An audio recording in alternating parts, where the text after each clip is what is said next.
Hello mga kabangs! Ito, meron akong niluto. Creamy na Bicol Express. Ayan, look at this guys. Ayan, tingnan nyo ang nagmamantika na siya at mas creamy. So, nakakatakam talaga siya guys. Ayan. Super yummy talaga siya. Sarap. Perfect. Ayan, umpisahan na natin. Ito yung ating mga ingredients. Ang ating 500 grams na pork. Meron tayong granules. Meron pamintang durog. At meron bagoong alamang. Ayan, meron din tayong sibuyas, siling labuyo, at ang luya, siling pangsigang, at ang ating bawang. Umpisa na natin. Ito pa pala, meron pa tayong coconut milk. Ayan. Umpisa na natin magluto. Mainit tayo ng kawali. At maglagay tayo ng 2 tablespoon ng oil. Pag mainit na yung oil, maglagay na tayo. Igisa na natin yung sibuyas.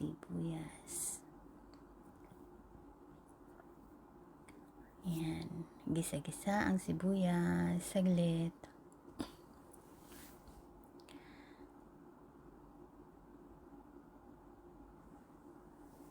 At isunod natin ang bawang.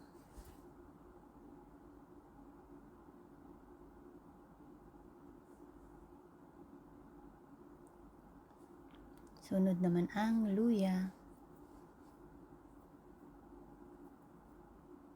At ang bagoong alamang. Yan.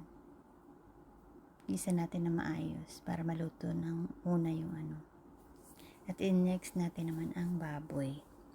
Next na yung baboy. Yan, igigisa natin siya hanggang sa maganyan na yung kulay niya. Mag-iba na, mag-change color na siya.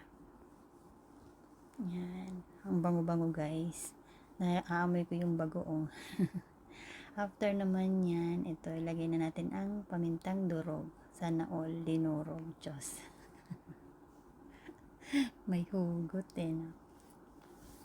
Dinurog ang pusong sugatan. Ay, lagay na natin yung coconut milk.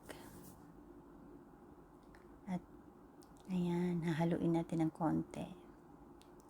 Ayan.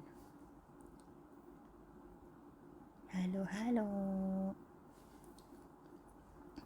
After nyan, tatakpan natin siya at pakukuluin natin siya for 30 minutes. After 30 minutes, ito na siya guys. Malambot na siya.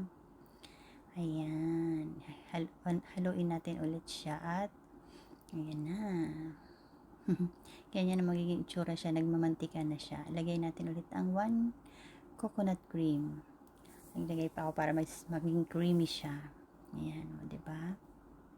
Nagmamantika na yung unang gata. Tapos, ayan, lagay na natin yung green na pangsigang na sili at saka yung pulang labuyo. Kunti lang nilagay ko guys kasi ayoko na masyadong maanghang. Ayan, nilagay ko na rin yung granules na pangpasarap. At ang ating pamintang pino naman. Ayan, tumitibok-tibok na naman siya. Ang sarap guys, grabe na to. Ayan, ready na. Ihanda na ang ating kanin. Ito na, nakaserve ng ating Bicol Express. Ayan, thank you for watching.